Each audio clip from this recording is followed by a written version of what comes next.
मनोज मिश्रा की बेंच ने कोलकाता कांड की सुनवाई की। राष्ट्रीय परीक्षक बोर्ड के अध्यक्ष ये भी इसमें शामिल होंगे। इसके अलावा कोलकाता के आरजी हॉस्पिटल में डॉक्टर से रेप और हत्या के मामले में सुप्रीम कोर्ट में कई गाइडलाइंस जारी की। पुलिस ने कार्यशैली को लेकर सॉलिसिटर जनरल तुषार मेहता ने सवाल उठाए।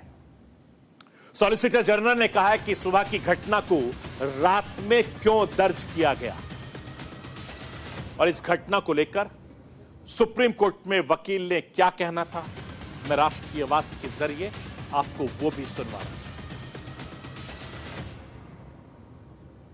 Mentioned that it is a very big issue. We cannot wait for one more rape case to happen, and this issue led him to even direct establishment of a national task force, which will be a protocol, which will lead to a mandate of protocol for the safety and security of doctors. The Chief Justice mentioned that, if whether it's women or men, especially women, because such a disastrous incident has just happened. He said if there are no equal opportunities of work in the workplace, if they are not feeling safe and secure. अभी की सुनवाई में इन्होंने मामला पहले तो CBI से report मांगा, और मीनवाइल इन्होंने नेशनल टास्क फोर्स जो है बनाने का ऑर्डर किया है, जिसमें कई सारे, और साथ ही साथ उसमें जो है सारे मेडिकल एसोसिएशन जितने हैं उससे उन्होंने सजेशंस मांगे कि जो है क्या बोलते हैं, आप सजेशंस दें कि कैसे क्या हो सकता है, क्या नहीं हो सकता है। उस मेडिकल 10 मेंबर्स का जो है नेशनल टास्क फोर्स बनाने का ऑर्डर किया है उन्होंने, और नेक्स्ट हियरिंग जो है थर्सडे के लिए रखा है। मैं आपको यह भी बताना चाहता हूं कि चीफ जस्टिस ने यह साफ कह दिया है कि टास्क फोर्स चिकित्सा पेशेवरों की सुरक्षा, भलाई और दूसरे संबंधित मामलों पर विचार करेगी। इसका काम लिंग आधारित हिंसा को रोकना, intern, resident doctor, non resident doctors के सम्मानजनक कामकाज के लिए राष्ट्रीय योजना तैयार करना होगा। मैं आपको यह भी बताना चाहता हूं कि इन तमाम मुद्दों पर रिपोर्ट क्या होगी, क्योंकि इमरजेंसी वार्ड के आसपास अतिरिक्त सुरक्षा की जरूरत है या नहीं है, हथियारों को एंट्री रोकने के लिए पैकेज स्क्रीनिंग की जरूरत पर निगरानी होगी। अगर कोई शख्स मरीज नहीं है तो उसे एक सीमा में ज्यादा की अनुमति नहीं दी जानी चाहिए। भीड़ को काबू करने के लिए सुरक्षा डॉक्टरों के लिए, रेस्ट रूम नर्सों के लिए अलग स्थान होना चाहिए। ऐसे स्थानों में बायोमेट्रिक और चेहरे की पहचान होनी चाहिए। हॉस्पिटल में सभी जगहों पर लाइटिंग की व्यवस्था होनी चाहिए। सीसीटीवी कैमरेज होने चाहिए। मेडिकल स्टाफ के लिए रात 10 बजे से लेकर सुबह 6 बजे तक गाड़ी का इंतजाम होना चाहिए। दुख और मुश्किल से निपटने के लिए कार्यशालाओं पर भी आयोजन होना चाहिए। संस्थागत सुरक्षा उपायों पर तिमाही ऑडिट होनी चाहिए। आने वाले लोगों पर पुलिस बल की स्थापना होनी चाहिए। यह तमाम तरह की बात कही है। पोस्ट अधिनियम चिकित्सा प्रतिष्ठानों पर लागू होता है, इसलिए आईसीसी का गठन किया जाना चाहिए। मेडिकल हेल्प की इमरजेंसी हालात के लिए हेल्पलाइन नंबर भी जारी किए जाने चाहिए। मैं आपको यह भी बताना चाहता हूं कि इस पूरे मामले को लेकर कोलकाता में महिला डॉक्टर के साथ हुए रेप और मर्डर पर सुप्रीम कोर्ट ने खूब जमकर सुनाई। चीफ जस्टिस ऑफ इंडिया की अगुवाई वाली 3 सदस्यीय बेंच के सामने ममता सरकार का पक्ष रख रहे वरिष्ठ वकील कपिल सिब्बल के सामने सवालों की बौछार हुई सुप्रीम कोर्ट की तरफ से। सुप्रीम कोर्ट ने तल्ख लहजे में पूछा कि बॉडी आधी रात को 8 बजे के आसपास पेरेंट्स को क्यों दी गई। उसके बाद 11:45 पर केस दर्ज क्यों हुआ। सुप्रीम कोर्ट ने आगे यह भी पूछा कि क्या शुरुआत में मर्डर केस दर्ज नहीं किया गया।